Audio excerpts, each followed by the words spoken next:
السلام عليكم ورحمة الله وبركاته. إن الحمد لله نحمده ونستعينه ونستغفره ونعوذ بالله من شرور أنفسنا ومن سيئات أعمالنا. من يهده الله فلا مضل له ومن يضلل فلا هادي له وأشهد أن لا إله إلا الله وأشهد أن محمدا عبده ورسوله صلى الله تعالى عليه وعلى آله وصحبه وسلم تسليما كثيرا.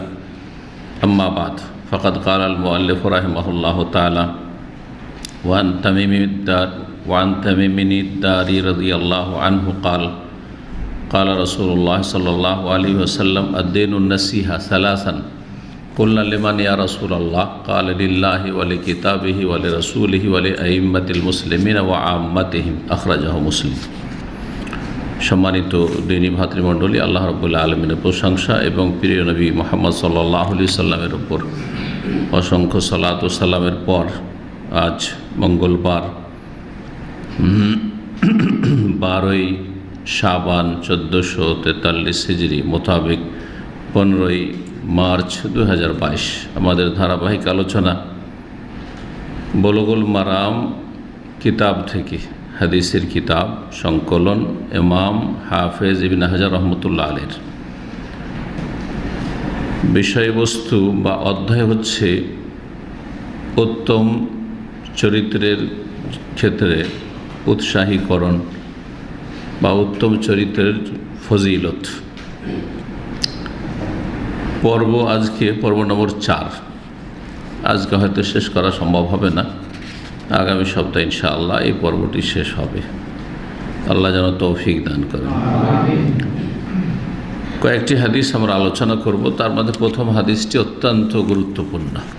এই হাদিসটার ওপর যদি কেউ আমল করে, একটি হাদিসের উপর শুধু যদি আমল করে, তো সত্যিকার মুসলিম হতে পারবে, খাঁটি মুমিন মুসলিম হতে পারবে। একটি হাদিস যথেষ্ট, কিন্তু হাদিসটা বুঝতে হবে। অনেকে হাদিসের অনুবাদ পড়েন কিন্তু অনুবাদ পর্যন্ত, যার ফলে বোঝেন না যে হাদিসে আছে কি কি। কিন্তু আজকে বেশি হাদিস আলোচনা না করে এই হাদিসটার বিস্তারিত আলোচনা করব ইনশাআল্লাহ, যাতে করে এই হাদিসের আলোকে বা এই আজকের আলোচনাটি শুনে একজন মানুষ যদি আমল করে, তাহলে সত্যিকারের মুমিন মুসলিম অবশ্যই হতে পারবে। জি, আল্লাহ যেন আমাদের সকলকে তৌফিক দান করেন, খাঁটি মুমিন মুসলিম হিসাবে আল্লাহ কবুল করেন। হাদিস নম্বর 1338। হাদিস নম্বর 1338। সাহাবী বর্ণনাকারী হচ্ছেন তামিম আদ-দারি। আদ-দারি বানুদ্দার একটি বংশ ছিল, সেই বংশের তিনি লোক, সেজন্য তাকে দারি বলা হয়। জানেন যে আরবরা নিজের বংশের সাথে নিজেকে সম্পৃক্ত করে, এটা ভালো জিনিস। এতে বোঝা যায় যে কে কোন বংশেরই। কিন্তু আমাদের যারা অনারব, তাদের কিছু বোঝা যায় না। আপনার নিজের ভাই, নিজের চাচাতো ভাই, কিছুই বোঝার নাই যে একই বংশের লোক। বংশের লোকের চেনায় মুশকিল, নাম শুনে বোঝা যাবে না যতক্ষণ পরিচয় না দেবেন যে এটা আমার বংশের। তো এই বৈশিষ্ট্যটি খুব ভালো বৈশিষ্ট্য, প্রাচীন যুগ থেকে আরবদের চলে আসছে, যেটা ইসলামে সাব্যস্ত রেখেছে, বরং এই ইসলামের জন্য উৎসাহিত করা হয়েছে। বংশের পরিচয় প্রকাশ যেন পায় নামের মাধ্যমে। আমাদের দেশের নাম শুধু নিজের নাম, বাপের নামটাও বলে না, কিন্তু আরবরা কখনও নিজের নাম শুধু বলবে না, নিজের বাপের নাম, বংশের নাম। আবদুল্লাহ বিন মোহাম্মদ জাহরানি, গামেদি, তাই না? বোঝা যাচ্ছে গামেদি, জাহরানি। তার মানে যত জাহরানি লোক আছে, লক্ষ লক্ষ মানুষ হয়তো আছে ওই বংশের, সব জানছে এটা আমাদের বংশের লোক। যদিও 10 পুরুষ ওপরে গিয়ে মিলুক কিন্তু জানে যে এটা আমাদের বংশের। ও নাম শুনলে বুঝে নেবে, কিন্তু আপনাদের বোঝার ক্ষমতা আছে। বরং 3 পুরুষের নাম অনেকে জানে না, দাদার পরে তো নাম জানে না। বেশিরভাগ লোকই দাদার পরে দাদার বাপের নাম জানে না, এই হলো অবস্থা। জি, অথচ নবী সাল্লাল্লাহু আলাইহি ওয়াসাল্লাম বংশ পরম্পরা, সিলসিলায়ে নাসাব শিখতে বলেছেন, উৎসাহিত করেছেন। এর মাধ্যমে মানুষ আত্মীয়দের সাথে সুসম্পর্ক বহাল রাখবে। অচেনা জায়গায় দুজনে সৌদি আরব এসছেন, কিন্তু কাজকর্মের কারণে, বিভিন্ন কারণে গ্রামের বাড়ি ছেড়ে একজন ঢাকায় সেটেল হয়ে গেছে, একজন চিটাগাঙে, আর একজন খুলনাতে, একই বংশের লোক, আর তারপরে কেউ কাউকে চেনে না। বরং এক দেশ থেকে আরেক দেশে অনেকে আছে, কিছু বংশের লোক ইন্ডিয়াতে আছে, কিছু বাংলাদেশে আছে, যেমন আমাদের আছে। তো কেউ কাউকে চেনেন না, ইল্লা মাশাআল্লাহ আমাকে একটু চেনে, কারণ জেনে গেছে সেজন্য, পরিচিতির কারণে। কিন্তু এমনি বাকি আমি চিনি অনেককে, ওই কারণ আমি আগে থেকে একটু এতে ইন্টারেস্ট রাখতাম যে আমার বংশধর কে কোথায় আছে, এদের লিখে রাখি। তো আলহামদুলিল্লাহ নোট করে রেখেছি আমার ওই দাদাদের থেকে, বাকি কেউ জানে না। তো কথা হচ্ছে যে হয়তো একই জায়গায় দাম্মামে আপনার কাছের লোক, বংশের লোক একই জায়গায় কাজ করছেন, কেউ কাউকে চেনে যেটা আমারই বংশের লোক। জি, আল্লাহ তৌফিক দান করেন। যাই হোক, হাদিসের দিকে আসি। তামিম দারি রাদিয়াল্লাহু তাআলা আনহু, প্রখ্যাত সাহাবী, তিনি বর্ণনা করছেন, বলছেন যে কালা রাসূলুল্লাহ সাল্লাল্লাহু আলাইহি ওয়াসাল্লাম, রাসূলুল্লাহ সাল্লাল্লাহু বলেছেন, আদ-দীনুন নাসিহা, দিন ইসলাম। দিন মানে আমাদের দিন হচ্ছে কি? ইসলাম। বড় আল্লাহর মনোনীত দিন, যুগে যুগে আদম আলাইহিস সালাম থেকে শুরু করে কিয়ামত পর্যন্ত ইসলাম। ইন্না দীনা ইনদাল্লাহি আল ইসলাম, নিঃসন্দেহে দিন আল্লাহর নিকটে একমাত্র হচ্ছে ইসলাম। ইসলাম মানে অনেকে মনে করে যে ইসলাম ওই 1400 বছর আগে যে দিন মুহাম্মদ সাল্লাল্লাহু আলাইহি ওয়াসাল্লামের মাধ্যমে এসেছে সেটার নাম ইসলাম। এটা হচ্ছে পূর্ণাঙ্গ ইসলাম, সর্বশেষ ইসলাম, মেরু, কিয়ামত পর্যন্ত যেটা বহাল থাকবে। এবং এটা হচ্ছে লাস্ট এডিশন, সর্বশেষ সংস্করণ। এরপরে আর কোনো নতুন দিন আসবে না, কোনো রকমের সংস্কার হবে না, কোনো নবী রসুল আসবে না। কিন্তু এটা হচ্ছে যেই দিন আদম আলাইহিস সালামের যুগ থেকে আল্লাহ মানুষকে সৃষ্টি করেছেন কিসের জন্য? আল্লাহর ইবাদতের জন্য। মা খালাকতুল জিন্না ওয়াল ইনসা ইল্লা লিয়াবুদুন, আমি মানুষ এবং জিনকে সৃষ্টি করেছি আমার ইবাদতের জন্য। তো আদম, হাওয়া, তার ছেলে মেয়ে, তাদেরকেও আল্লাহ তার ইবাদতের জন্য সৃষ্টি করেছেন, ঠিক না? নূহ আলাইহিস সালামের বংশধর, কাফের হোক আর মুশরিক হোক, যুগে যুগে সবাইকে আল্লাহ কিসের জন্য সৃষ্টি করেছেন? একমাত্র আল্লাহর ইবাদতের জন্য। আর একমাত্র আল্লাহর ইবাদত মানে তৌহিদ ভিত্তিক ইবাদত, যে ইবাদতে কোনো শিরক থাকবে না। সুতরাং যারা আল্লাহর ইবাদত করে আর শিরকও করে, মাজারও পূজা করে, 5 ওয়াক্ত নামাজও পড়ে, ও মাশাআল্লাহ রমজান মাসে রোজা, তারাবি, নেক আমলের খতম শেষ নেই, বেদাতও করে, শিরকও করে, আর ইসলামের অনেক নেক কাজও করে। তো এটা আসলে ইসলাম না, নাম আসলে ইসলাম না, বিকৃত ইসলাম। হ্যাঁ, নাম দেওয়া হয়েছে ইসলাম, কিন্তু আসলে ইসলাম না। ইসলাম হচ্ছে একমাত্র আল্লাহর ইবাদতবন্দি করা, তৌহিদ ভিত্তিক ইবাদতবন্দি, এবং নবী সাল্লাল্লাহু আলাইহি সাল্লামের তরিকা অনুযায়ী ইবাদতবন্দি করা। যে যুগে যে নবী এসেছে তাদের তরিকায় জীবনযাপন করা আর ইবাদতবন্দি করা, এক আল্লাহর ইবাদত করা, এবং সেই যুগের নবী যেইভাবে শিখিয়েছে ওইভাবে ইবাদতবন্দি করা, এটাই হচ্ছে ইসলাম। খুব সহজ ভাষায়। সুতরাং আদম আলাইহিস সালাম এবং তার ছেলে মেয়েদের দিন ছিল ইসলাম। জি হ্যাঁ, ইসলাম হচ্ছে এক আল্লাহর ইবাদতবন্দি করা, যেইভাবে আল্লাহ শিখিয়েছেন। নূহ আলাইহিস সালামের দিন ছিল ইসলাম, মূসা আলাইহিস সালামের দিন ছিল, ইব্রাহিম খলিলুল্লাহ তার দিন ছিল, তার ছেলে মেয়ে ইসমাইল, ইসহাক, ইয়াকুব, সমস্ত মানে ইসরায়েলদের, ইউসুফ, জাকারিয়া, ইয়াহিয়া, ঈসা, সমস্ত আম্বিয়া রসুলগণের দিন ছিল ইসলাম। জি, কোরআনে কারীম বলা হয়েছে নাহনু লাহু মুসলিমুন। জি, ইব্রাহিম আলাইহিস সালাম বংশের আম্বিয়া রসুলগণ বলছে যে আমরা আল্লাহর মুসলিম। তারপরে সুলাইমান আলাইহিস সালাম যখন বিলকিস রানী যে ইয়ামানের ছিল, সুলাইমান আলাইহিস সালাম রাজত্ব করতেন প্যালেস্টাইন থেকে, শাম দেশ থেকে, সেখানে রাজধানী ছিল। আর বিলকিস শিরক করতো, কুফরি করতো, মূর্তি পূজা করতো, তার বংশধর ইয়ামানের রানী ছিল। তাকে যখন ইসলামের দাওয়াত দিলেন, কি বলেছেন? আল্লাহ তাআলু আলাইয়া ওয়াতুনি মুসলিমিন, আমার সামনে অহংকার প্রদর্শন করিও না, অহংকার দেখাও না যে আমি দেশের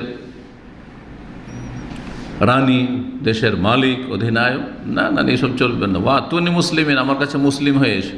দেখেন, মুসলিমিন, তোমরা সবাই মুসলিম হয়ে এসো। জি, ওয়া সাম্মাকুমুল মুসলিম, ইব্রাহিম আলাইহিস সালাম মুসলিম নাম রেখেছেন।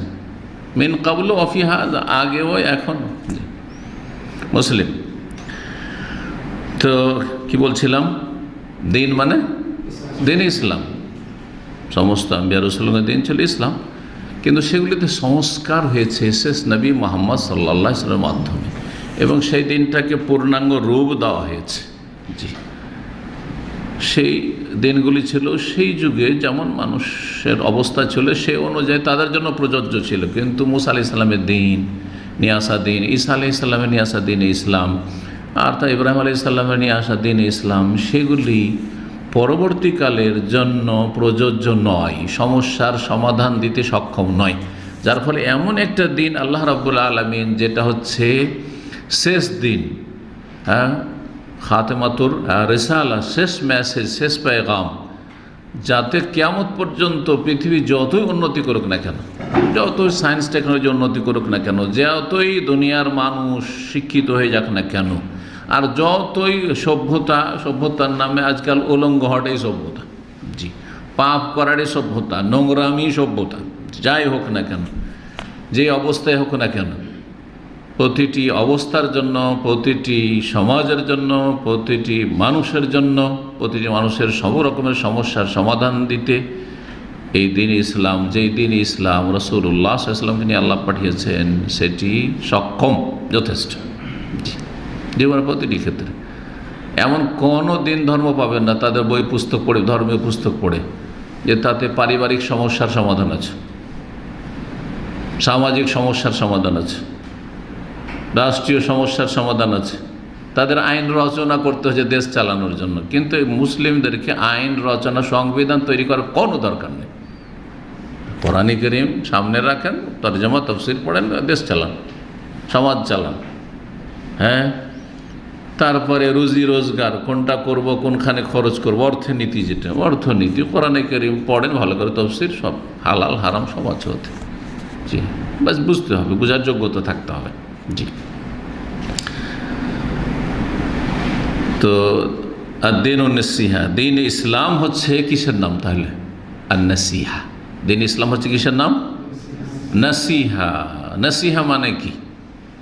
নাসিহা এমন একটি ব্যাপক অর্থপূর্ণ শব্দ আরবিতে, যার অন্য কোনো ভাষায় পুরোপুরি অর্থ করা মুশকিল, অসম্ভব, কিন্তু তারপরও যথাসাধ্য চেষ্টা তো করেছে, আর করতে হবে। তো নাসিহার অর্থ হচ্ছে হিতাকাঙ্ক্ষী হওয়া বাংলায়। হ্যাঁ, নাসিহার অর্থ হচ্ছে কল্যাণ কামনা করা। হিতাকাঙ্ক্ষী মানে কল্যাণকামী হওয়া, কল্যাণ কামনা করা, ভালো চাওয়া, মঙ্গল কামনা করা, নাসিহা। এগুলি হচ্ছে ভাব অর্থ। কিন্তু এই যে নাসিহা, নাসিহাতে কি রয়েছে? তিনটি অক্ষর রয়েছে, নুন, সাদ, হা, আর ইয়া অতিরিক্ত, তা অতিরিক্ত। আসল হচ্ছে নাসাহা, ইয়ানসাহ থেকে হচ্ছে নাসিহা মাজদার। তো নুন, সাদ, হা এর মানে কি? এর শাব্দিক অর্থ হচ্ছে নিখুঁত নির্ভেজাল, নিখুঁত নির্ভেজাল। এই জন্য ইয়া আইয়ুহাল্লাযীনা আমানু তুবু ইলাল্লাহি তাওবাতান নাসুহা, হে ইমানদারগণ তোমরা আল্লাহর কাছে তওবা করো, তাওবাতান নাসুহা। নাসিহা মানে কি বললাম? যেটা শাব্দিক অর্থ একটু বললাম, কিন্তু হ্যাঁ, না না, ওটা তো ভাব অর্থ। নিখুঁত নির্ভেজাল, নিখুঁত খাঁটি, একদম খালিস। খালিস আরবি, এটাও আরবি শব্দ, সেই জন্য আমি নিখুঁত নির্ভেজাল করলাম যাতে একটু বাংলা হয়। তো তারপরও খালিসটা বাঙালিরা বুঝে, তাই না? যে খালিস মানে খাঁটি, নিখুঁত নির্ভেজাল, যাতে কোনো ভেজাল নেই, জি, একেবারে খাঁটি, পিওর একদম। তো তোমরা কি করো? আল্লাহর কাছে তওবা করো, তাওবাতান নাসুহা, খাঁটি তওবা, ভেজাল মুক্ত তওবা, গরজ মুক্ত তওবা, নিখুঁত তওবা, তাই না? খালিস তওবা, তাওবাতান নাসুহা, এটি হচ্ছে তাওবাতান নাসুহা। কিন্তু বেদাতীদের আলাদা তাফসীর। আমাদের সে ওয়াজ মাহফিল তো সব প্রায় বেদাতীদেরই হয়। বেদাতীদের নাসুহা বলে একজন লোক ছিল, সে খুব খাঁটি তওবা করেছিল, ওর মতো তওবা করা, একেবারে ভুয়া জাল তফসির, কোনো তফসির না। এটা কথা বলছেন না? তা আমাদের দেশের ওয়াইজ যারা বক্তা অধিকাংশ, তারা কম বক্তা, এদের কোনো এলেম কালাম নেই। যত বক্তা দেখবেন তত এলেম কম। যত বক্তা দেখবে না প্রচলিত বক্তা দেশের আর কি, যাদের কোরআন হাদিসের দরকার পড়ে না, হাসাইতে পারলি হলো আর কাঁদাইতে পারলি হলো। হ্যাঁ, কখনো কাঁদাইলো কখনো হাসাইলো। অথবা কেউ আছে, যেমন কিছু পীর আছে, শুধু কাঁদাতে পারে, ওইটাই তার কারনামা। হ্যাঁ ও ব্যাস। হ্যাঁ, কিন্তু শিরকি আকিদা, বেদাতি আকিদা সব নিয়েও কাঁদাচ্ছে, ব্যাস হক্কানি পীর। আল্লাহ হেদায়েত দান করে সব সমাজকে, এবং এদের অনিষ্ট থেকে আল্লাহ হেফাজত করুন। আর কিছু বক্তা আছে রসিকতা করে শুধু হাসায়, আর জাহেল সমাজ যেমনটা চায়, ওরা জানছে যে আমি টাকা নেব তো কী করতে হবে, কিছু জোকারি করতে হবে, গান বাজনার মতো। গান বাজনাতে আমোদ ফুর্তি বিনোদন করতে যাইছে না যাইছে, এইটাও ওই রকমই, একটু হাসি সারা রাত হাসাইলো একটু কয়েক ঘন্টা, তারপরে ব্যাস টাকা, একটা অঙ্কের টাকা নিয়ে চলে আসো, ব্যবসা একটা। এগুলো দিনের দাওয়াত নাই। তো দিন হচ্ছে কি, ফিরে আসি আসল বিষয়। দিন হচ্ছে কি, কিসের নাম? নাসিহা। নাসিহার শাব্দিক অর্থ একবার নিখুঁত নির্ভেজাল, নিখুঁত নির্ভেজাল। তো নিখুঁত নির্ভেজাল দিয়ে তো ব্যাখ্যা হচ্ছে না, এই জন্য কী বললাম, হিতাকাঙ্ক্ষী হওয়ার নাম, দরদি হওয়ার নাম, হ্যাঁ, কল্যাণ কামনার নাম। আর নাসিহার আর একটা প্রয়োগ আছে যেটা আমরা প্রয়োগ করে থাকি, আমাকে একটু নসিহত করুন, মানে কি উপদেশ দিন। নসিহা মানে উপদেশ না? উনি ভালোই নসিহত করলেন আমাদেরকে, আমার আব্বা ভালো নসিহত করেছেন, বলেন না, বিদায়ের সময়কে আমার আব্বা আম্মা ভালো নসিহত করলেন, মানে উপদেশ দিলেন। তাহলে উপদেশের অর্থে যে নসিহা হচ্ছে, আর এখানে বললাম হিতাকাঙ্ক্ষী হওয়া। তো এই হিতাকাঙ্ক্ষী হওয়াটাই হচ্ছে আসল অর্থ, শাব্দিক অর্থ নিখুঁত নির্ভেজাল। আর তারপরে বললাম যে নসিহা মানে হিতাকাঙ্ক্ষী হওয়া, আর তৃতীয় আরেকটা বললাম সেটা হচ্ছে নসিহা মানে উপদেশ। তো উপদেশকে নসিহা কেন বলা হয়? কারণ সত্যিকারের নসিহত হয় তো তাতে কি রয়েছে?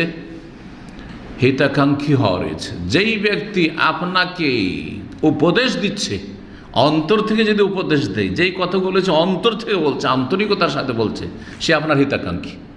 হ্যাঁ, সে আপনার মঙ্গল কামনা করে, ঠিক না? সে আপনার দরদি, সে আপনার সার্বিক কল্যাণ চায়, সেই জন্য আপনাকে নসিহত করছে। এবার বোঝা গেছে? আর এই নসিহতটা যেহেতু খলুসিয়াতের সাথে হচ্ছে, আন্তরিকতার সাথে হচ্ছে, তাহলে এই যে খালেস নসিহা মানে খলুস বা খালেস হওয়া, নিখুঁত নির্ভেজাল, এই অর্থ বিদ্যমান। তাহলে উপদেশ খলুসিয়াতের সাথে হয়ে থাকে, যদি সত্যিকার উপদেশ দেয়, দুনিয়ার গরজ না, আপনাকে ভালো করার জন্য, আপনার ভালাইয়ের জন্য যদি কেউ নসিহত করে, তাতে কি থাকে? খলুসিয়াত থাকে। হ্যাঁ, আর তাতে হিতাকাঙ্ক্ষী হওয়া, দরদি হওয়ার মনস্কামনা থাকে। তাহলে দেখেন, তিনটি অর্থ একটি অপরটির সাথে জড়িত। এই জন্য উপদেশ বলা হয় নসিহা। নসিহার শাব্দিক অর্থ কোনো না, উপদেশ নাই, কিন্তু পরে প্রয়োগ নসিহত উপদেশের ক্ষেত্রে প্রয়োগ হয়ে থাকে এই নসিহা শব্দটির।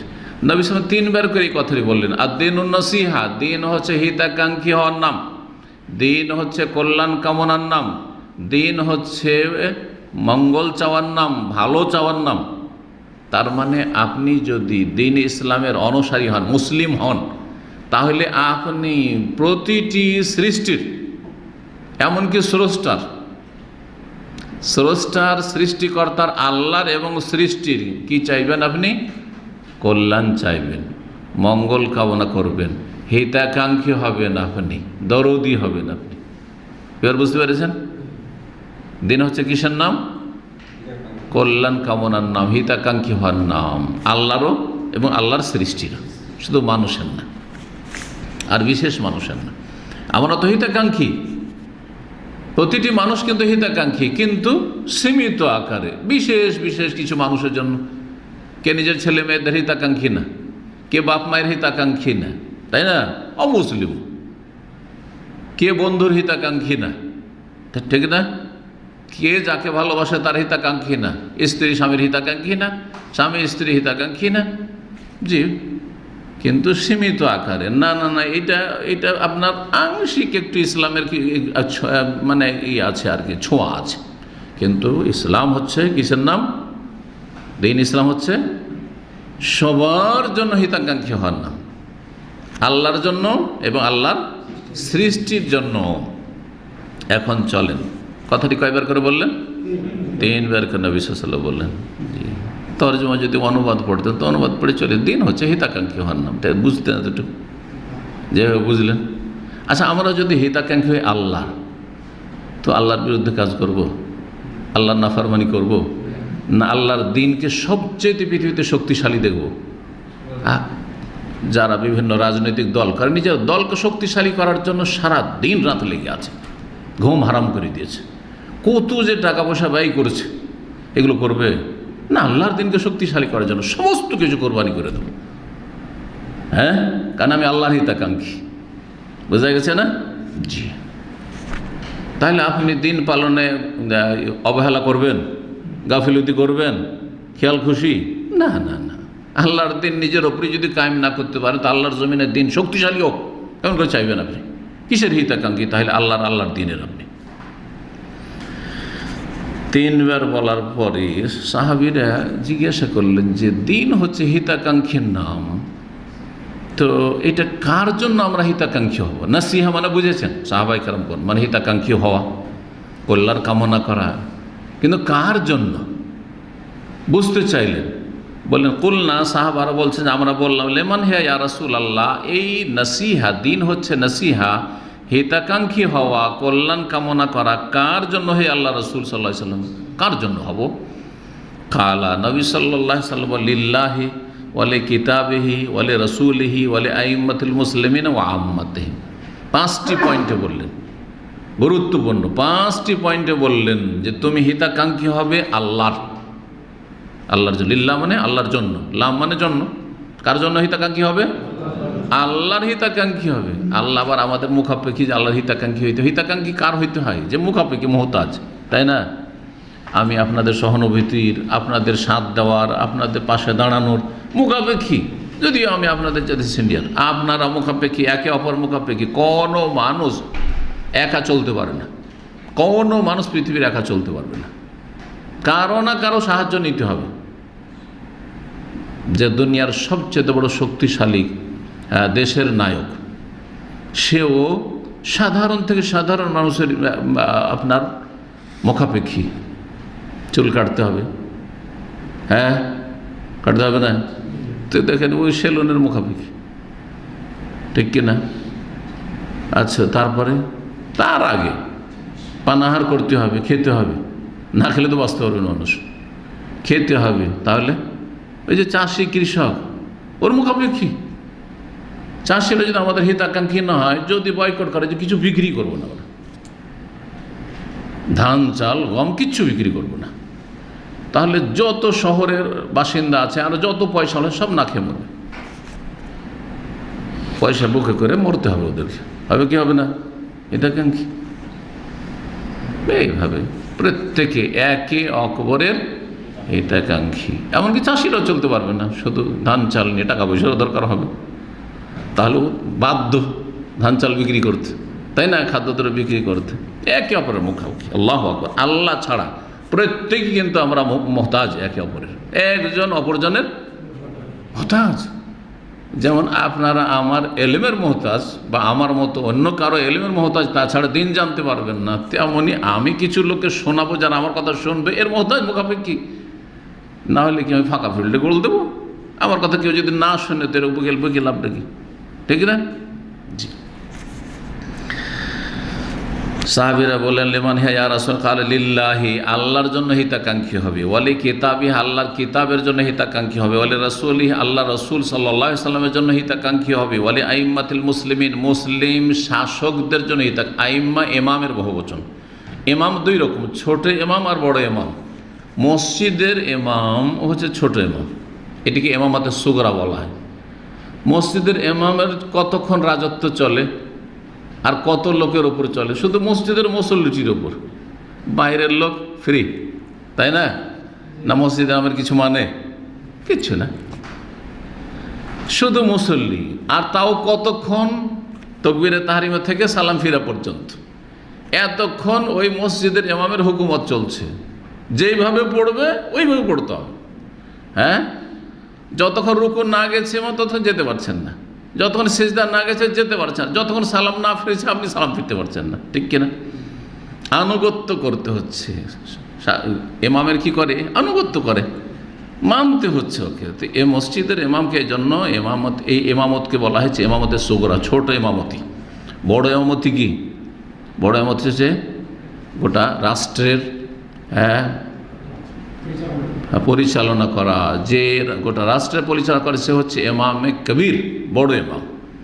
আর তার এই ইমামতটা হচ্ছে ইমামতে কুবরা, তাকে ইমাম বলেন আর খলিফা বলেন। ইসলামের পরিভাষায় খলিফা, যেহেতু রাসূলুল্লাহ সাল্লাল্লাহু আলাইহি ওয়াসাল্লামের পরে খোলাফা রাশিদিনকে খলিফা বলা হয়েছে, সুতরাং এটি হচ্ছে সুন্নতি তরিকা।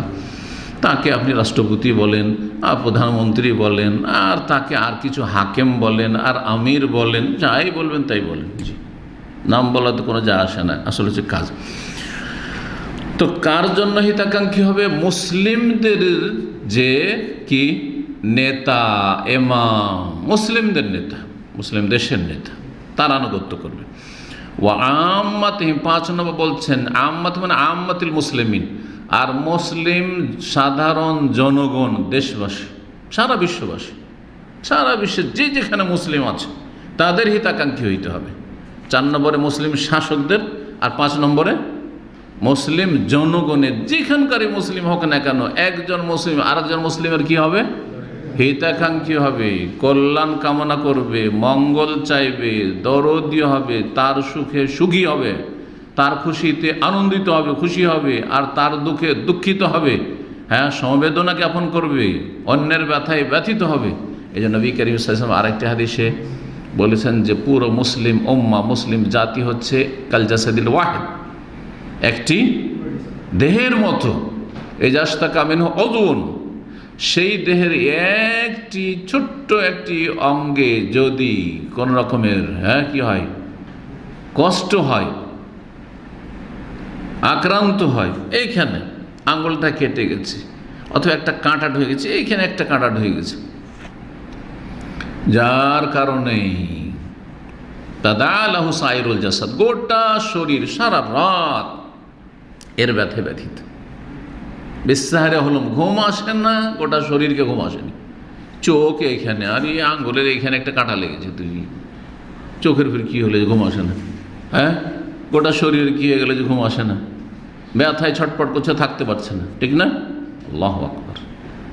বিস্তাহার ওয়াল হুম্মা, জ্বর এসছে, এখানে কাঁটা ঢুকেছে, এখানে শুধু জ্বর না, মনটা হয় গোটা শরীরে জ্বর। ইঞ্জেকশন করে এসছে, আজকাল ভ্যাকসিনের জমানা যেহেতু চলছে, ভ্যাকসিন লাগিয়ে এসছে, গোটা শরীরে জ্বর লাগাইলো, এখানে একটু ভ্যাকসিন 1 সেকেন্ডে ফুটলো, আর গোটা শরীরে জ্বর, থাকতেই পারছেন না।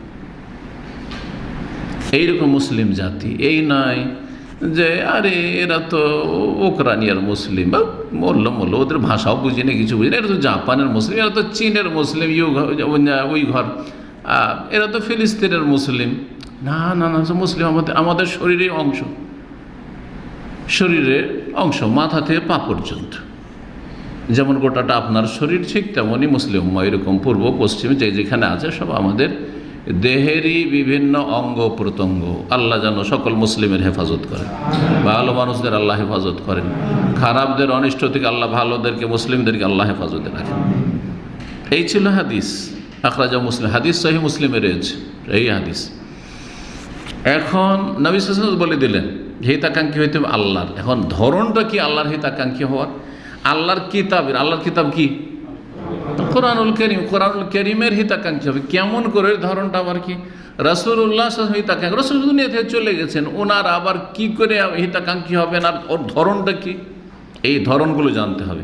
মুসলিম শাসকদের হিতাকাঙ্ক্ষী হইতে হবে। কি ধরনের সেটা? মুসলিম শাসক জুলম অত্যাচার করছে, তো হিতাকাঙ্ক্ষী হওয়া মানে বলতে করেন নাকি না, যাতে না করে, যদি কোনো পথ থাকে জুলম থেকে ফিরিয়ে নিয়ে আসার তো চেষ্টা করতে হবে, তাই না? যদি ভালো কাজ করে তো সাথ দিতে হবে, দিতে হবে না? বৈধ কাজে সাথ দিতে হবে না। বলছে সরকার বিভিন্ন জুলম করছে, ভালো কাজ করলো, ভালোটা বরদাস্ত হয়নি। মুসলিম শাসক, কোনো শাসক যদি কোনো নেতা বাইরে বেরিয়ে যায় তো জান নিয়ে ফেরাই মুশকিল, তার বিনা সিকিউরিটিতে যদি বাইরে বেরিয়ে যেত, জান নিয়ে নিজের বাড়িতে ফেরা মুশকিল।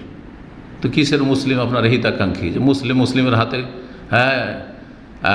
নিরাপদ নয়, হাত থেকে অনিষ্ট থেকে নিরাপদ নয়, যে বাইরে বেরোতে পারছে না, ঠিক। তাহলে এই হাদিসের আমল করলে তো এসব ঘটবে না আসলে।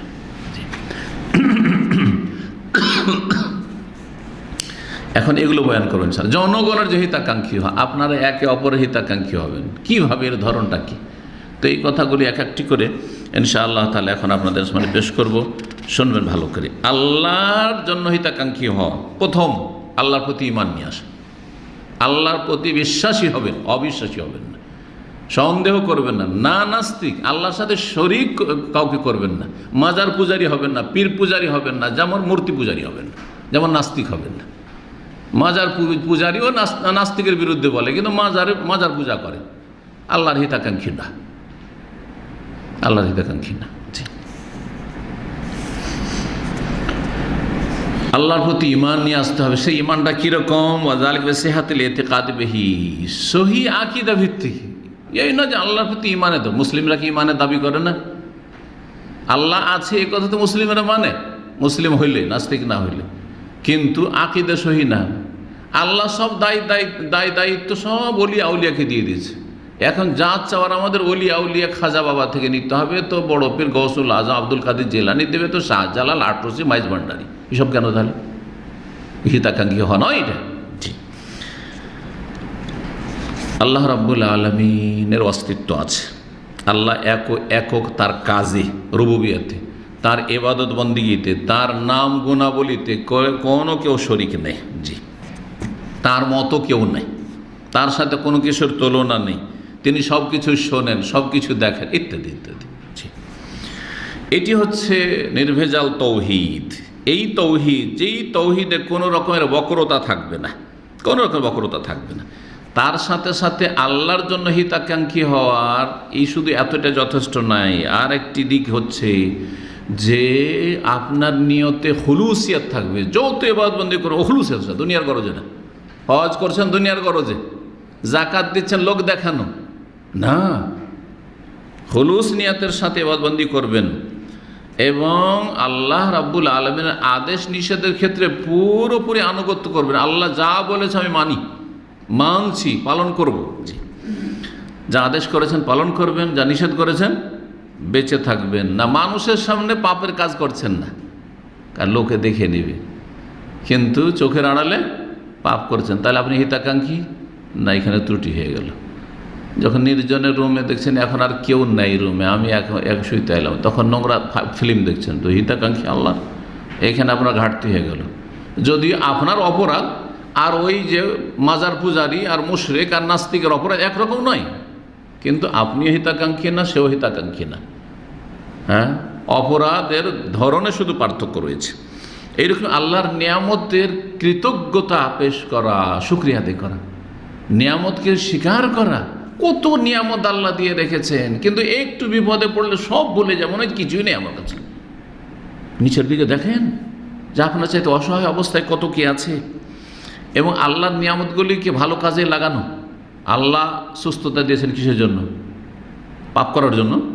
হ্যাঁ, যৌবন দিয়েছেন পাপ করার জন্য, টাকা পয়সা দিয়েছেন ভোগবিলাস করার জন্য, না আল্লাহ সন্তুষ্টি কামনার জন্য, দান খেরাত করার জন্য। পাশে কেউ খেতে পায় না, আর আপনার ছেলে মেয়েদের জন্য আপনি কোটি কোটি টাকা খরচ করছেন, লক্ষ লক্ষ টাকা খরচ করছেন। জি, এবং আল্লাহকে অন্তর থেকে ভালোবাসা, সমস্ত সৃষ্টি চাইতে বেশি ভালোবাসা। জি হ্যাঁ, এই যে আল্লাহর সাথে হিতাকাঙ্ক্ষী হবেন, ফায়দা আল্লাহর না ফায়দা আপনার আমার? যত বেশি আল্লাহর হিতাকাঙ্ক্ষী হবেন তত বেশি আপনি লাভবান হবেন। সমস্ত লাভগুলি কার দিকে ফিরে আসবে? বান্দার দিকে ফিরে আসবে। লাভ আপনার। আল্লাহ রাব্বুল আলামিন একেবারে মুখাপেক্ষী না। আল্লাহু আল গানিউল হামিদ, আল্লাহ হচ্ছেন অমুখাপেক্ষী, কোনো মহতাজ না। জি, সারা দুনিয়া কুফরি করলে আল্লাহর কি কমে যাবে? আল্লাহর জমিন আসমান, আল্লাহর পৃথিবী এইভাবেই চলতে থাকবে। জি, তাই আল্লাহ কোরআনে বলছে, ইন আহসানতুম আহসানতুম লিআনফুসিকুম, তোমরা যদি ভালো করো তাহলে তোমাদের জন্য ভালো করলে, যা কিছু ভালো করলে লাভটা তোমারই, দুনিয়া আখিরাত তোমারই লাভ, এও কালো লাভ, বড় করে লাভ। ওয়াইন আসাতুম ফালাহা, আর যদি মন্দ করো তাহলে তোমাকে মন্দের পরিণতি ভুগতে হবে। পাপের জন্য তোমার দুনিয়া আখিরাতে বালা মুসিবতের সম্মুখীন হইতে হবে, জাহান্নামের আগুনে যেতে হবে। জি, 2 নম্বর কি ছিল? লিল্লাহি, তারপরে ওয়ালি কিতাবি, আল্লাহর কিতাব কোরআনে কেরিমের হিতাকাঙ্ক্ষী হবেন। কোরআনে কেরিমের কেমন করে হিতাকাঙ্ক্ষী হবেন? বলছেন যে কোরআনে কেরিমের প্রতি বিশ্বাস স্থাপন, ঈমান নিয়ে আসবেন যে এটি আল্লাহর কিতাব এবং আল্লাহর ফাইনাল শেষ আসমানি কিতাব। সেই কিতাবকে বিশ্বাস করে যে আল্লাহর এগুলি কালাম, এগুলি কার কথা? আল্লাহর কথা। যাকে যে ভালোবাসে তার কথাগুলি কত মূল্যায়ন করে চিন্তা করেন। আমাদের যারা নিয়মিত আলোচনা শুনে আমাদের এক একটি কথা অনেক গুরুত্ব দেয়।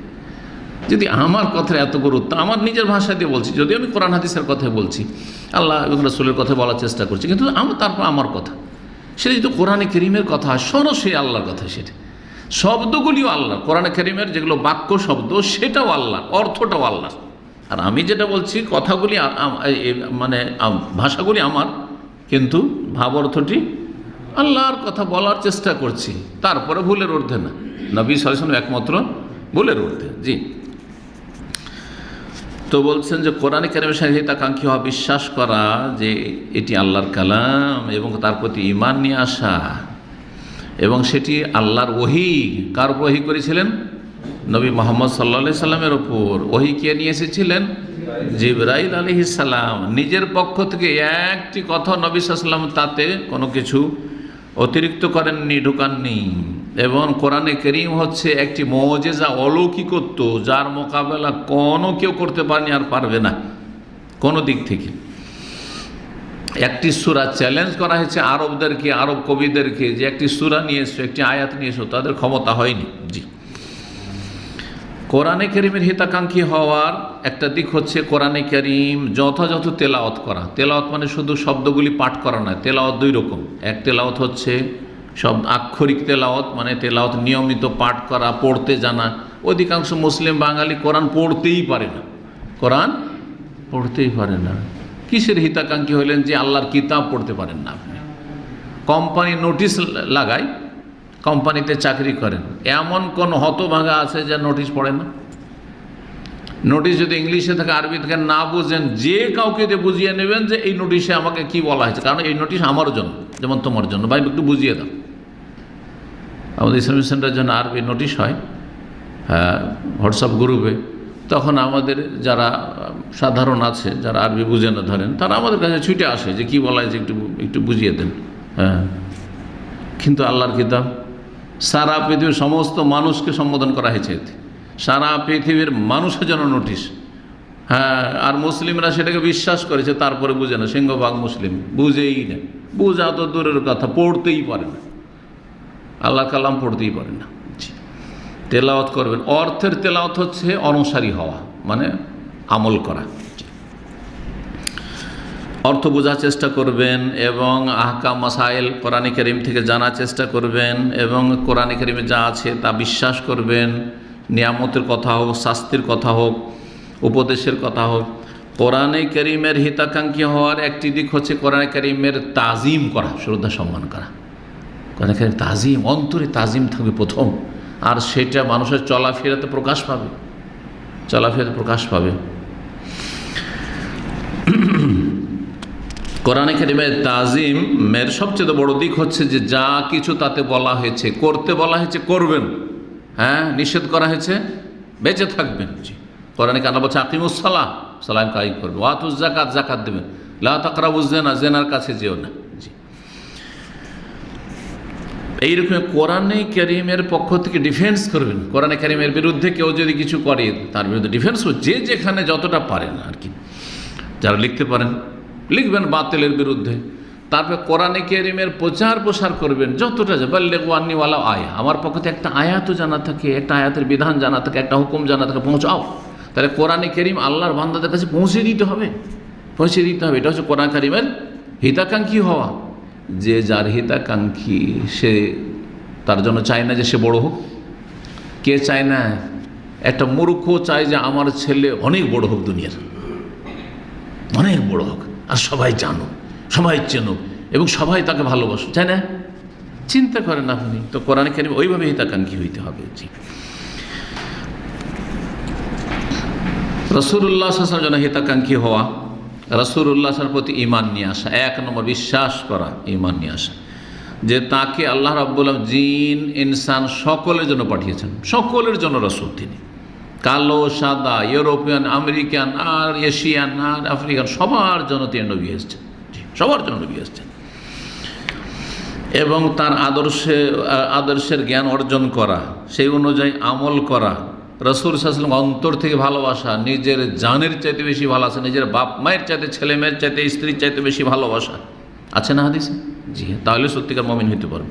এগুলো যে হিতাকাঙ্ক্ষী হওয়া।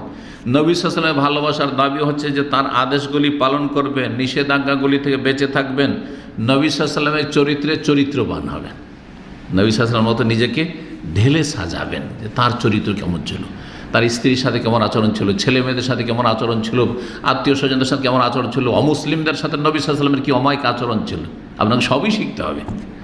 জি। এবং তার তরিকার অনুসারী হওয়া, তাকে সমস্ত ক্ষেত্রে, জীবনের প্রতিটি ক্ষেত্রে আদর্শ হিসাবে গ্রহণ করা। কার মতো নামাজ পড়বেন? নবী সাল্লাল্লাহু আলাইহি ওয়াসাল্লামের মতো। রোজা রাখবেন? নবী সাল্লাল্লাহু আলাইহি ওয়াসাল্লামের মতো। হজ করবেন? নবী সাল্লাল্লাহু আলাইহি ওয়াসাল্লামের মতো। জীবনযাপন করবেন নবী সাল্লাল্লাহু আলাইহি ওয়াসাল্লামের মতো। আল্লাহ ঘুমাতে যাবেন, কি পড়বেন? যা রাসূলুল্লাহ পড়েছেন বা শিখিয়েছেন, তাই না? ঘুম থেকে উঠবেন, কি পড়বেন? জি। মসজিদে ঢুকবেন, মসজিদে বেরোবেন, কি পড়ছেন? এইভাবে জীবনের প্রতিটি ক্ষেত্রে। জি।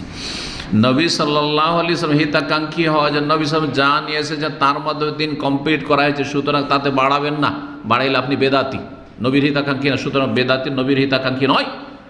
যতই নবীর নাম আসলে চুমা দিক, হাতে চুমা আর চোখে বৃদ্ধ আঙ্গুল লাগানো, এইসব লৌকিকতা যতই করুক না কেন, তারা বেয়াদব। যারা নবী সাল্লাল্লাহু আলাইহি ওয়াসাল্লামের উম্মত হওয়া সত্ত্বেও নবী সাল্লাল্লাহু আলাইহি ওয়াসাল্লাম নিয়ে আসা দিন তাদের জন্য যথেষ্ট হলো না। আরে বেদাতে হাসানা, কাজ নবী করেননি কিন্তু কাজটা তো ভালো, তার মানে ইনডাইরেক্ট যেন বলছেন আপনি যে ইয়া রাসূলুল্লাহ অনেক ভালো কাজ ছিল, আপনি ছেড়ে দিয়েছেন, ওগুলো আমরা করছি, ঠিক কিনা বলেন? হিতাকাঙ্ক্ষী না আপনি। নবী সাল্লাল্লাহু আলাইহি ওয়াসাল্লামের হিতাকাঙ্ক্ষী হওয়া হচ্ছে যে তিনি সারা বিশ্বের সমস্ত মানুষের জন্য নিয়ে এসেছেন, সুতরাং সমস্ত মানুষের জন্য ফরজ তার প্রতি ঈমান নিয়ে আসা। এবং নবী সাল্লাল্লাহু আলাইহি ওয়াসাল্লামের নিয়ে আসা দিন ইসলাম ছাড়া অন্য কোনো দিন কেউ যদি পালন করে কখনো মুক্তি পাবে না, যতই ভালো মানুষ হোক না কেন, যতই ভালো মানুষ হোক না। অমুসলিমদের অনেক ভালো মানুষ আছে, মানবতা আছে, জনকল্যাণমূলক কাজ করছে, কোনো নাজাত নেই, জাহান্নাম থেকে বাঁচতে পারবে না। নবী সাল্লাল্লাহু আলাইহি ওয়াসাল্লামের নিয়ে আসা দিন শরীয়ত সমস্ত আগের মুসা, ঈসা, ইব্রাহিম যত নবী রয়েছে সমস্ত দিনকে রহিত ঘোষণা করেছে, ক্যান্সেল ঘোষণা করেছে, আগেরগুলি আর আমল করা চলবে না। সুতরাং কেউ বলবে যে আমি খ্রিস্টান থেকে গেলাম, আমি ইহুদি থেকে গেলাম আর আল্লাহর ইবাদত করলাম, তৌহিদ ঠিক আছে, যথেষ্ট না। কারণ কালেমাতে দুটো অংশ আছে, লা ইলাহা ইল্লাল্লাহ, যেমন এক আল্লাহর ইবাদত করতে হবে, তেমনি মুহাম্মদুর রাসূলুল্লাহ মুহাম্মদ সাল্লাল্লাহু আলাইহি ওয়াসাল্লামের তরিকায় আসতে হবে। আর মুসা আলাইহিস সালামের তরিকা এখানে চলবে না, ঈসা আলাইহিস সালামের তরিকা চলবে না, ইব্রাহিম আলাইহিস সালামের তরিকা আর এখানে চলবে না। সেগুলি এক জামানার জন্য ছিল, সেগুলি শেষ হয়ে গেছে। যেমন বাংলাদেশের জমিনে ৭১ পর বাংলাদেশের সংবিধান চলবে, পাকিস্তানি সংবিধান কেউ যদি এখন যদি বলে যে আমি পাকিস্তানি সংবিধানে বিশ্বাসী, সে কি তাকে দেশ ফাঁসি দেবে কি দেবে না? দেশের সরকার ফাঁসি দেবে না? কেউ যদি বলে না না না তার আগে ইংরেজদের সংবিধান আমি বিশ্বাসী, তো সে দেশদ্রোহী না? কেউ যদি বলে যে না মোগলদের সেই সংবিধানে বিশ্বাসী, সেও দেশদ্রোহী, তাই না? তাহলে দুনিয়াটা বুঝে আসছে আর দিনটা বুঝে আসে না, অবশ্যই এভাবে বুঝতে হবে। আল্লাহ যেন বুঝার তৌফিক দান করেন। নবী করিম সাল্লাল্লাহু আলাইহি ওয়াসাল্লাম হচ্ছেন সর্বশেষ নবী, তারপরে কোনো নবী আসবে না। হ্যাঁ, সুতরাং কেউ যদি মনে করে যে কাদিয়ানি, মির্জা গোলাম কাদিয়ানি নবী, তাহলে সেই ব্যক্তি মুসলিম না, সে কাফের, মুসলিম না, তারা অমুসলিম। জি, তিনি খাতামুন নবীন। কোরআনে কারিমে কোরআনের হিতাকাঙ্ক্ষী হবেন তো কোরআনে তো সূরা আহজাব বলেছেন যে তিনি খাতামুন নবীন, মা কানা মুহাম্মাদুন আবা আহাদিম মির রিজাল ওয়ালাকিন রাসূলুল্লাহ ওয়া খাতামুন নবীন। আর তারপরে নবী সাল্লাল্লাহু আলাইহি ওয়াসাল্লাম বলেছেন যে আমার পরে লা নবিয়্যা বাদি, আমার পরে কোনো নবী আসবে না। এবং নবী সাল্লাল্লাহু আলাইহি ওয়াসাল্লামের সুন্নত হচ্ছে দ্বিতীয় ওহী, কোরআন হচ্ছে ১ নম্বর ওহী, আর নবী সাল্লাল্লাহু আলাইহি ওয়াসাল্লামের হাদিস হচ্ছে দ্বিতীয় ওহী, এটা বিশ্বাস করা। সুতরাং হাদিসে যা আছে, নবী যা বলেছেন, যা করেছেন আমল করতে হবে, করারগুলি করতে হবে, আর যেগুলি নিষিদ্ধ সেগুলি থেকে বেঁচে থাকতে হবে এবং বিশ্বাস করতে হবে। যেগুলি বিশ্বাস করার বিশ্বাস করতে হবে। অনেক কথা কোরআনে নেই, কিন্তু হাদিস আছে, বিশ্বাস করবেন না? বিশ্বাস করতে হবে। 4 নম্বরে হিতাকাঙ্ক্ষী হইতে হবে কার? মুসলিম শাসকের, মুসলিম সরকারের। যে দেশে আছেন সেই দেশে, স্থায়ী অথবা অস্থায়ী। আপনি সৌদি আরবে আছেন, যদিও আপনি প্রবাসী, বলছেন আমার তো সরকার না, আমার সরকার তো বাংলাদেশের সরকার না। এইখানে যতদিন আছে ততদিন এই দেশের সরকারের হিতাকাঙ্ক্ষী হয়ে এখানে বসবাস করতে হবে। জি হ্যাঁ, যখন দেশে চলে যাবেন তারপরে বিদ্বেষ শত্রুতা রাখা যাবে না মুসলিম শাসক সম্পর্কে। বাকি আনুগত্য নাই, ঠিক আছে, আপনি অন্য দেশে বর্ডার আলাদা হয়ে গেল, অন্য দেশ হয়ে গেল, সেটা আলাদা বিষয়।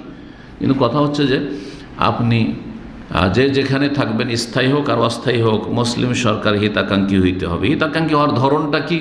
প্রথম কথা হচ্ছে যে মুসলিম সরকার যা বলবে শুনতে হবে, মানতে হবে, যদি বৈধ হয়। নাজায়েজ হলে মানতে হবে না, হারাম হলে মানতে হবে না। যদি আপনাকে বলে যে চলো মদের দোকান খুলবেন, বলছেন আমি খুলব না, মদের লাইসেন্স নাও, নেবেন। সরকার বলছেন না, আমাদের স্কুলে পড়াশোনা করলে, আল্লাহ না করে এরকম হয় কোনো জালিম সরকার, যে আমাদের স্কুলে যদি মেয়েদের পড়তে হয় তাহলে চেহারা খুলে আসতে, পড়াবেন না আপনি মেয়েকে, এরকম স্কুলে পড়াবেন না, ঠিক আছে। কিন্তু জায়েজ কাজে কি করতে হবে? সরকারি আইন বা সরকারি আদেশ নিষেধ মেনে চলতে হবে। ট্রাফিক রুলগুলো মানছেন না আপনি, মেনে চলছেন, বরং ফরজ, এগুলো আপনাদের কল্যাণের জন্য করা হয়েছে। জি, এরকম যে কোনো রকমের হোক না কেন শুনতে হবে, মানতে হবে। তাদের সাথে যে চুক্তি রয়েছে, যে শাসককে মেনে চলবো, এটা ভঙ্গ করবে না, এবং যা কিছু করতে নিষেধ করছে সরকারিভাবে নিষিদ্ধ, এটা আইন বিরোধী কাজ, এটা করবেন না, আইন বিরোধী কাজ করবেন না। সুতরাং সৌদি আরবে থাকার জন্য একটা ভিসা লাগবে, ভিসার সাথে আপনার একামা লাগবে, বিনা একামাতে থাকবেন না আপনি, কেন? বিনা অবৈধ থাকবেন আপনি, তাই না? দেশে আপনি আছেন, দেশে বলছে তুমি নিজের নিজের কাগজপত্র করো, ভোটার লিস্টে নাম উঠাও, তোমার আইডি কার্ড চাই, করবেন না? হ্যাঁ, করতে হবে। জি, ইত্যাদি ইত্যাদি। যতক্ষণ পর্যন্ত গুনহার কাজ না বলে, গুনহার কাজ বললে বলেছেন না এটা করতে পারছি না, এটা করতে পারবো না, কারণ নবী সাল্লাল্লাহু আলাইহি ওয়াসাল্লাম বলেছেন লা তাআতা লি মাখলুকিন ফি মাসিয়াতিল খালিক, স্রষ্টার নাফরমানি করে, পাপ করে কোনো সৃষ্টির আনুগত্য নেই। বাপ বলছে যা মেরে আয় অমুককে, বাপ বলছে যে যা ডাকাতি করে চুরি করে, যাবেন না, করবেন না। কারো ক্ষতি করে বাপের কথা শুনে, মায়ের কথা শুনে আপনি জুলুম অত্যাচার করবেন না। ঠিক তেমনই সরকারের জায়েজ কথা, বৈধ কথা শুনবেন। কিন্তু আপনি সেই সরকারের দলের লোক, আর তারপরে সরকার কোথাও অবিচার করতে বলছে, অন্যায় করতে বলছে বিরোধী দলের উপর, আপনি বিরোধী দলের উপর আপনি চড়াও হবেন, আপনি জুলুম অত্যাচার করবেন, এটা হারাম, জায়েজ নয়। দেখছেন যে এটা অন্যায় কাজ করবেন না। জি,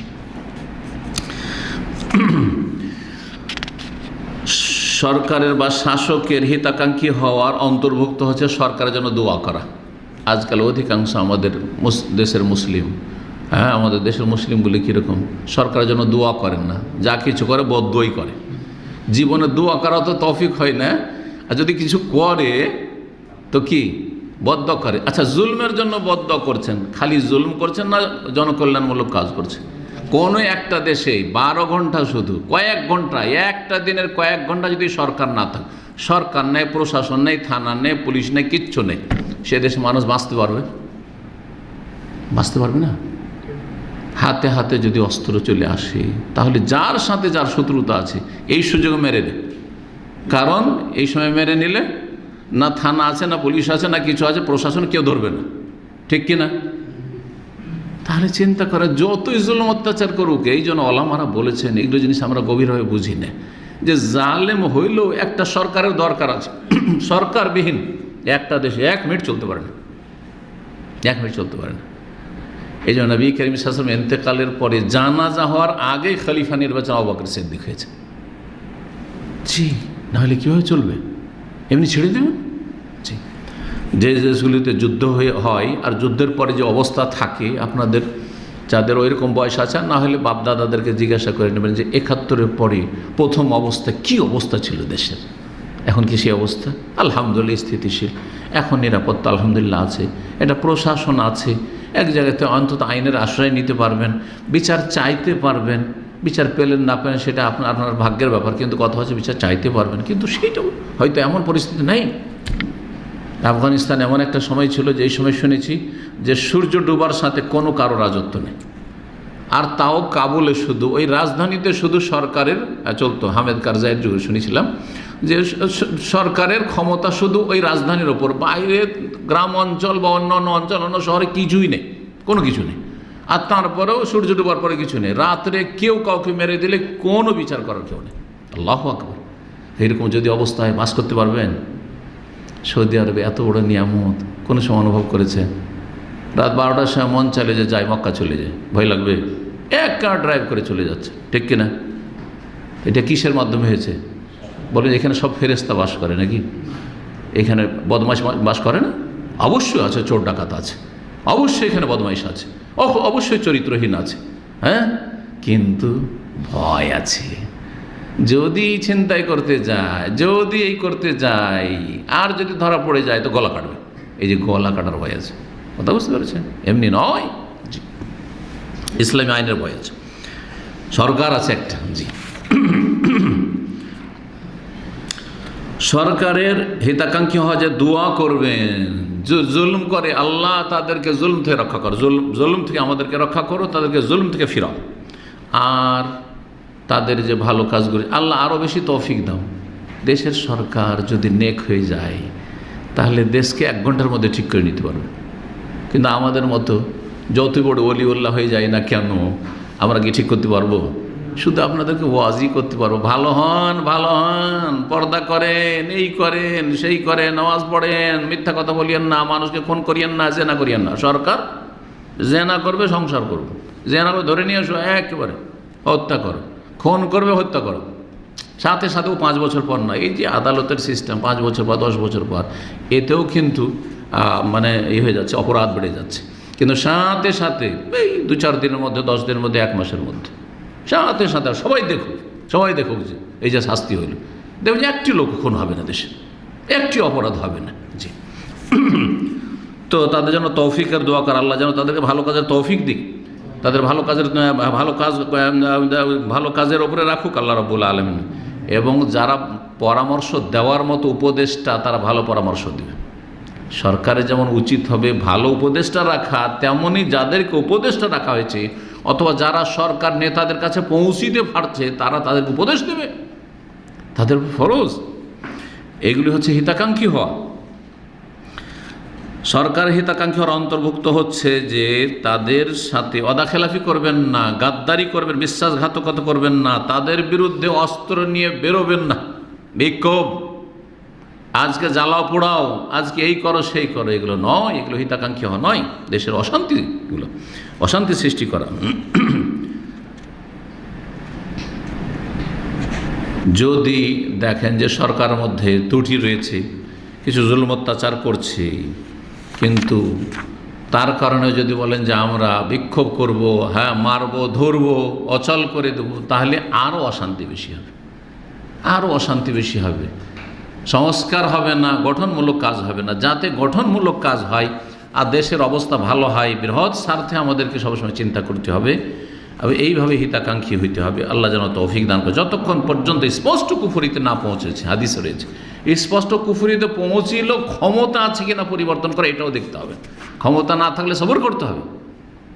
অনেক জায়গাতে বড় বড় জালেম আছে, সিরিয়াতে কাফের জালেম সরকার, বাশারের সরকার, কিন্তু এই যে বেরিয়ে গিয়ে বিদ্রোহ করে তার বিরুদ্ধে এখন পর্যন্ত কত লোক মারা গেল, কত ধ্বংস হইল, সব কিছু, দেশটা ধ্বংস হয়ে গেল, দেশের মানুষ ধ্বংস হয়ে গেল, হইল না? না, কত শরণার্থী আজকে পাশের দেশগুলিতে, চিন্তা করেন আপনি। তাহলে কাফের সরকারও যদি হয়, তার বিরুদ্ধে বের হওয়াটাও এত সহজ কথা নয়। যদি এমন ক্ষমতা থাকে যেটাতে খুব বেশি সম্ভাবনা আছে যে এই খারাপকে পাল্টে দিতে পারবো, তখন ওলামারা অনুমতি দিয়েছে, না হলে নয়। এটি হচ্ছে কোরআন হাদিসের কথা। জি, এই সবগুলি কথা ছিল। 5 নম্বরে সর্বশেষ, সেটা হচ্ছে মুসলিম জনগণের জন্য হিতাকাঙ্ক্ষী হওয়া। তাদের জন্য কেমন করে হিতাকাঙ্ক্ষী হবেন এখন শোনেন। প্রতিটি মুসলিমকে ভালোবাসবেন। কি করবেন? মুসলিম আমি ভালোবাসি, দেখেন আর না দেখেন, আমি সারা বিশ্বের মুসলিমকে ভালোবাসি। কে কোন ভাষাভাষী, কে কোথায় বাস করে, চিনি না চিনি তাতে যায় আসা, চিনি আর না চিনি, এই অন্তরটা হইতে হবে, এই মন মানসিকতা হইতে হবে। নিজের জন্য যেটা ভালোবাসেন অন্যের জন্য ভালোবাসবেন, নিজের জন্য যেটা ভালোবাসেন অন্যের জন্য ভালোবাসবেন। আমরা কাছের লোকের জন্য এটা পারি না, তো দূরের কথা। জি, ব্যাস নিজে খেতে পেলেই হইল, নিজের সুখে থাকলেই হইল, নিজের স্বার্থ পূরণ হইলে হইল, তবে হিতাকাঙ্ক্ষী না। জি, এবং মুসলিমদের কল্যাণের জন্য দোয়া করবেন, আল্লাহ ওদের ভালো করুন, যে দুনিয়া আখিরাতের কল্যাণ করুন, তাদের জন্য সবসময় কল্যাণ কামনা করবেন, তাদের কোনো রকমের ক্ষয়ক্ষতি করবেন না, এবং তাদের সাথে যেখানে দিন দুনিয়ার গঠনমূলক কাজে একত্রিত হইতে পারছেন, একমত পোষণ করতে পারছেন, আসতে পারছেন, দেখা সাক্ষাৎ করতে পারছেন, করবেন। এবং আপোষে যেন বিভেদ সৃষ্টি না হয়, দ্বন্দ্ব সৃষ্টি না হয়, মুসলিমদের মাঝে ফাটল না ধরে, যথাসাধ্য চেষ্টা করতে হবে। ছোটোখাটো মাসলা মাসাইল নিয়ে আমাদের দেশে অনেকে এত সংকীর্ণতা রাখে, ছোটোখাটো, আরে বেদাতিরা করছে, আপনি কোরআন হাদিস বুঝেছেন, কোরআন হাদিসের উপর এসেছেন, তৌহিদে এসেছেন, সুন্নতে এসেছেন, দেখছেন যে একটা যদি সুন্নত করি, আমি রফেদেন করি, তো গ্রামে ঝগড়া লেগে যাবে, ঝামেলা লেগে যাবে, তো এই সুন্নত করতে যাবেন না, কারণ সুন্নত পালন করা সুন্নত, আর ঝগড়া বিবাদ করা হারাম। তো সুন্নত পালন করে আপনি হারাম কাজ করবেন নাকি? যদি দেখেন যে পরিস্থিতি এমনটা নাই, এখানে রফায় দেন আমিন জোরে বললে লড়াই ঝগড়া করবে, তাহলে করবেন না। জি, এটা হচ্ছে জনগণের জন্য হিতাকাঙ্ক্ষী হওয়া, গ্রামবাসীর জন্য হিতাকাঙ্ক্ষী হওয়া। তারপরে তাদের হেদায়েতের রাস্তাটা খোলা থাকলো, তাদের হেদায়েতের রাস্তা খোলা থাকলো, কিন্তু আপনি যদি একটু বাড়াবাড়ি করেন, না আমি এটাই করব, হেদায়েতের রাস্তা বন্ধ, আপনাকেও ওখান গ্রাম থেকে উচ্ছেদ করে দেবে, করবে না? জি হ্যাঁ, তো এই বিষয়গুলি আমাদেরকে সবসময় চিন্তা করতে হবে। আর মুসলিম কেউ যদি আপনার কাছে পরামর্শ চায়, পরামর্শ দেবেন। মানুষ একটা ক্ষতির দিকে চলে যাচ্ছে, পরামর্শ হয়তো চায় না, কিন্তু ক্ষতির দিকে চলে যাচ্ছে, সতর্ক সাবধান করুন, ভাই এটা এরকম করলে আপনার ক্ষতি হবে, এতে আপনি ভুল পদক্ষেপ নিচ্ছেন। ধরেন পারিবারিক ক্ষেত্রে কেউ নিজের স্ত্রীকে তালাক দিচ্ছে, হ্যাঁ, অথবা সে এমন কোনো একটা ঝামেলায় জড়াতে যাচ্ছে, আপনার সাথে পরামর্শ না চাইলেও বলবেন, ভাই এতে আপনার ঝামেলা বাড়বে, এতে আরও সমস্যা বাড়বে, সুতরাং এগুলো হচ্ছে হিতাকাঙ্ক্ষী হবে এবং পরামর্শ দেওয়া। তাদের যে কোনো রকমের কল্যাণমূলক কাজে থাকবেন, ছোটদের ওপর মায়া করবেন, বড়দের সম্মান করবেন। জি হ্যাঁ, আর যদি মুসলিম ভাই যেখানে হোক না কেন, কাছে হোক দূরে হোক, যদি কষ্ট পায় আপনি কষ্ট পাবেন, তাদের শোকে আপনি শোকার্ত হবেন, তাদের মুসিবতে যেন আপনার মুসিবত হয়েছে, তাদের খুশিতে আপনি খুশি হবেন, ইত্যাদি ইত্যাদি। তাদের সম্পর্কে কোনো রকমের হিংসা, বিদ্বেষ, শত্রুতা, প্রতারণা, ধোঁকাবাজি, ভাওতাবাজি এসব করবেন না। মুসলিম, জি, এমনকি অমুসলিমের সাথে এগুলো জায়েজ নয়, অমুসলিমের সাথে এই কাজগুলো জায়েজ নয়। অমুসলিমকে ধোঁকা দেওয়া জায়েজ, নিষেধ। জি, অমুসলিমের সাথে আপনার ব্যবসা বাণিজ্য করতে যায় মিথ্যা বলা জায়েজ না, হারাম। তো এগুলো অমুসলিমের ক্ষেত্রে। অমুসলিমের সাথে অবিচার করা জায়েজ না। আল্লাহ ইন্নাল্লাহ আমর বিল আদল, সকলের সাথে ইনসাফ করতে হবে, সুবিচার করতে হবে। জি, যাতে করে আপনি আদর্শ হিসাবে নিজেকে পেশ করতে পারেন। ইসলাম দেখো কত সুন্দর দিন, যে তুমি আমার স্বজাতি না বিজাতি, অমুসলিম, তারপরও তোমার সাথে সুবিচার করছি। জি, মুসলিম জনগণের জন্য হিতাকাঙ্ক্ষী হওয়ার অন্তর্ভুক্ত হচ্ছে তাদের হকগুলি আদায় করা। মুসলিমদের যে হকগুলি আছে সেগুলি আদায় করা। হক দুই রকম, আম হক, সাধারণ হক, আর খাস হক। দুই রকম হক আদায় করতে হবে। আম হক, সাধারণ হক, যেমন সালাম দিলে, দেখা হলে সালাম দিবেন সুন্নত, কিন্তু সালাম দিলে উত্তর দেওয়া, জবাব দেওয়া ওয়াজিব। যদি হাঁচি পড়ে আর আলহামদুলিল্লাহ বলে, হাঁচির জবাব দেওয়া। অসুস্থ হয়েছে আর জানছেন যে আমি যেতে পারবো, দেখতে পারবো, শুনেছেন যে অমুক অসুস্থ হয়েছে, বিশেষ করে আশেপাশের লোক যারা আশেপাশে আছে, এখানে হোক আর ওখানে হোক, যেখানে হোক, তাহলে দেখতে যাবেন, তাদের খোঁজ খবর নেবেন, বা কমপক্ষে টেলিফোনে খোঁজ খবর নেবেন। জানাজা, কেউ মারা গেছে মুসলিম, জানাজায় দাফনে শরীক হবেন, এবং মুসলিম জীবিত মৃত সবার জন্য দোয়া করবেন। রব্বানা ইগফির লানা ওয়া লিইখওয়ানিনা আল্লাযীনা সাবাকুনা বিল ঈমান ওয়া লা তাজআল ফি কুলুবিনা গিল্লাল লিল্লাযীনা আমানু রব্বানা ইন্নাকা রাউফুন। সূরা হাশর। আল্লাহ মুমিন মুমিনাত যারা দুনিয়া থেকে চলে তাদের জন্য দোয়া শিখিয়েছেন। তারপরে রব্বিগফিরলি ওয়া লিওয়ালিদাইয়া ওয়া লিল মুমিনিনা ইয়াওমা ইয়াকুমুল হিসাব। জি, এসব দোয়া করবেন। আরবিতে জরুরি নয়, আর কোরআনে দোয়া করাও জরুরি নয়, করলে ভালো, কিন্তু আপনি জানেন আল্লাহ আমাকে মাফ করে দাও, প্রত্যেক মুমিন মুমিনাতকে আল্লাহ তুমি মাফ করে দাও, প্রত্যেক মুমিন যারা মারা গেছে তাদের রহম করো, মুমিন মুসলিম যারা অসুস্থ আছে আল্লাহ তাদের সুস্থ করে দাও, বালা মুসিবত আছে তাদের বালা মুসিবত দূর করে দাও, এটা হচ্ছে তাদের হিতাকাঙ্ক্ষী হওয়া। জি, এইরকমই যেসব সাধারণ হকগুলি একজন মুসলিমের প্রতিবেশীর হক, হ্যাঁ, আত্মীয়র হক, এগুলো হচ্ছে এই ধরনের হক রয়েছে। আর কিছু খাস হক রয়েছে, যে খাস হকগুলির মধ্যে হচ্ছে আত্মীয়দের সাথে, সবার সাথে এই হক জড়িত নয়, কিন্তু আত্মীয়দের সাথে আপনার ওই হকগুলি রয়েছে। আপনার যেমন তাদের কাছে পাওয়া রয়েছে তেমন আপনার কাছে তাদের পাওয়া রয়েছে। প্রতিবেশীদের সাথে, কলিগ, সাথী, সঙ্গী, রুমমেট, একই জায়গায় থাকেন, একই জায়গায় বাস করেন, একই ইসলামিক সেন্টারে আসছেন, তাদের সাথে ভালো আচরণ করবেন, এই নয় যে দুর্ব্যবহার করবেন, খারাপ আচরণ করবেন আপনি।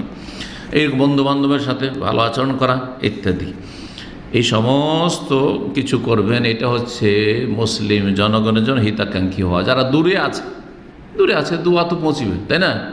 দেখা সাক্ষাৎ করতে পারছেন না, কিন্তু হ্যাঁ দোয়া তো করতে পারবেন তাদের জন্য কল্যাণ কামনা করতে পারবেন, তাদের অন্তর থেকে ভালোবাসতে পারবেন। আল্লাহ যেন আমাদেরকে তৌফিক দান করেন। জি, ইমাম ফুযাইল ইবনে আয়াদ রহমতুল্লাহ আলাইহি তিনি বলেছেন, মা আদরাকা ইনদানা মান আদরাকা বিকাসরাতি সলাতি ওয়াস সিয়াম বিকাসরাতি সলাতি ওয়াস সিয়াম ওয়া ইন্নামা আদরাকা ইনদানা বিসাখাই নাফসি ওয়া সালামাতি সাদরি ওয়া নুসলিল উম্মাহ। মুসলিমদের ক্ষেত্রে অন্তরটাকে পরিষ্কার রাখবেন, কোনো বিদ্বেষ, হিংসা, কালিমা যেন না থাকে। কাউকে দেখলে আমি ওকে দেখতেই পারি না, এগুলো বলে না এক শ্রেণীর মুসলিমরা, না এগুলো ভালো কাজ না, এগুলো আপনি ভালো মানুষ না। অন্তর কোথায় সাফ তাহলে দেখতে পারেন না, তার মানে ওকে বরদাস্তি করতে পারেন না আপনি। আমাকে ওকে দেখলেই বরদাস্ত নেই, ওর কথাতে আমার গা জ্বলে যায়। বলে না আমাদের দেশের মানুষরা, জাহিল মানুষ এসে বলে, আসলে আমল করে না এরা, না মোটেই না। কি বলছেন শুনেন ফজল রহমতুল্লাহ, অন্তরটা কীভাবে সাফ রাখতে হবে। বলছে আমাদের জামানার, তাবেঈনদের জামানার কথা বলছেন, 107 হিজরিতে তিনি, জি, তার যুগ জন্ম, আর তার ইন্তেকাল 187 এইরকম। তার মানে 107 হিজরিতে যদি জন্ম হয়তো 110 হিজরিতে শেষ সাহাবী ইন্তেকাল করেছেন, ফজল বিন আয়াদ রহমতুল্লাহ, মানে প্রথম যুগেরই ধরেন, তাবেঈনদের যুগে, তাবেঈন যুগের। তিনি বলছেন যে আমাদের মধ্যেকার মা আদরাকা ইনদানা মান আদরাকা, যারা বড় উচ্চ স্থান লাভ করেছে, মানে আল্লাহর নেক বান্দা হইতে পেরেছে, আল্লাহর ওলি হইতে পেরেছে, ভালো মানুষ হইতে পেরেছে, তাবেঈনদের আল্লাহ যে প্রশংসা করেছেন সাহাবাদের পরে, কিসের মাধ্যমে? বলছেন যে এটা বেকাসরাতি সলাত, বেশি নামাজ পড়তো, বেশি রোজা রাখতো, এই জন্য নয়।